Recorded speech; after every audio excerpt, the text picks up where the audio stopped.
Assalamualaikum. Bersama saya Hasan Samsidi. Sekarang saya berada di Kampung Baru Sungai Mas. Di belakang saya adalah satu unit rumah yang telah berjaya kami siapkan dalam tempoh kurang daripada 3 bulan yang berkeluasan 1110 kaki persegi, terdiri daripada 3 bilik tidur, 2 bilik air. Jadi dengan harga promosi sekarang hanya RM137,000 sahaja. Murah, comel, cantik, menarik. Jom kita review sebelah luar.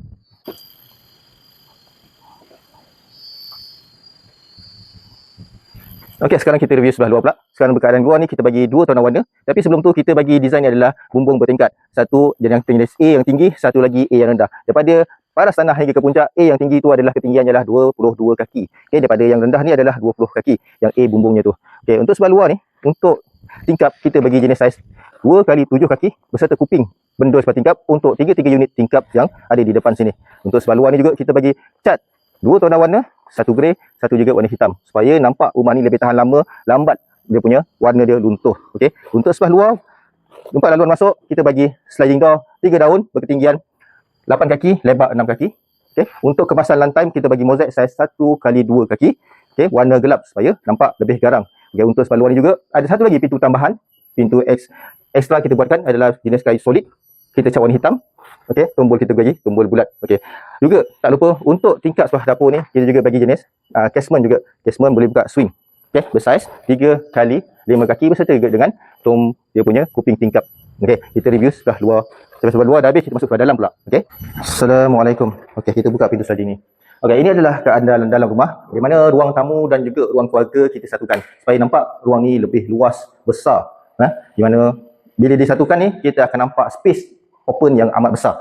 Kalau kata nak untuk 3 keluarga, 4 keluarga, kita stay dalam tempat ni masih lagi boleh menampung. Okey. Di mana dekat dalam rumah ni kita bagi mozaik jenis 2x2 lantai, satu rumah. Okey, kita bagi warna cream supaya nampak lebih rumah ni lebih besar sebab dia nampak bersih kan. Okey, untuk ceiling kita bagi L-box dan untuk juga daripada ceiling daripada lantai ke ceiling adalah 10,5 kaki untuk bahagian yang pintu sliding dan untuk bahagian yang pintu kayu kita bagi ketinggian 12 kaki. Okey, di dalam box juga kita sediakan 4 poin lampu, 1 poin kipas untuk sebelah yang dekat pintu masuk pintu kayu dan juga untuk yang pintu sebelah masuk pintu sliding kita bagi 4 poin lampu dan juga 1 kipas.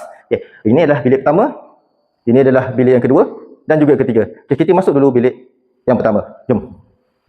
Okey, inilah bilik yang pertama. Mana keluasan dia adalah 16x14 kaki, amat luas dan besar. Juga set untuk bilik master ni kita sediakan untuk poin lampu 2 poin lampu dan 1 kipas, ada 1 poin aircon dan juga kita sediakan juga plug 3 pin atau 13 ampere untuk kita gunakan charging point. Di dalam bilik master ni kita juga ada tandas individu untuk master bedroom.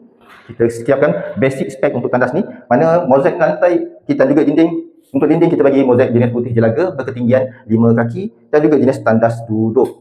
Okey. Dia juga fitting untuk dalam tandas ni komplit juga termasuk dengan shower dan juga tak lupa untuk pintu tandas kita bagi jenis bifold bagi suara abstrak yang nampak lebih menawan dan cantik. Okey, ya, kita review bilik kedua dan juga bilik ketiga. Okey, kita masuk bilik yang kedua. Ini adalah bilik kedua. Bilik kedua spek dia adalah saiz 10x12 kaki. Ada satu tingkap casement berketinggian 3x5 kaki. Ya, untuk lampu kita bagi 2 poin lampu dan 1 kipas dan juga untuk plug aircon kita dah sediakan. Juga plug juga 13 pin untuk apa-apa kegunaan charging ke kita sediakan. Okey. Ini adalah bilik yang kedua dan kita masuk bilik yang ketiga. Bilik ketiga adalah sama spek dia dengan bilik yang kedua. Jadi ada 1 kipas, 2 poin lampu dan juga plug 3 pin kita sediakan di sini. Untuk pintu bilik kita bagi jenis solid door. Okey, kotak-kotak 8 kita cat warna hitam. Okey. Ini adalah bilik ketiga dan ini adalah bilik air yang kedua. Ya, kita bagi basic spek sama juga dengan bilik air yang pertama. Ada 1 siki tadahan, ada shower, ada tandas duduk. Okey. Dan juga pintu tak lupa juga jenis default dan bercorak abstrak. Okay, kita tengok dekat dapur pula. Okey, untuk dapur ni kita sediakan untuk tabletop panjang dia adalah 8. Tabletop kita bagi panjang jenis 8 kaki, dia punya panjang berketinggian 34 inci sesuai untuk mana-mana ketinggian orang-orang Asia dan juga orang suri rumah. Untuk tabletop warna hitam jelaga dan juga untuk backsplash kita bagi jenis putih kotak-kotak honeycomb. Okey, tak lupa juga ada tingkap casement kita tolak keluar. Ini untuk pengudaraan, pencahayaan dan juga kalau boring untuk orang masak, dia boleh tengok keluar. Okey, tak suka juga. Ini adalah juga satu tingkap kita bagi supaya cahaya masuk lebih banyak dan tak membosankan. Okey, ini adalah final. Kepada siapa yang di luar sana jika ingin membina rumah, okey, bolehlah hubungi saya, sahabat, kawan-kawan, boleh hubungi saya atas telefon yang saya disediakan di bawah ini. Hasan Samsidi, insya-Allah saya akan bantu tuan-tuan dan puan-puan. Assalamualaikum.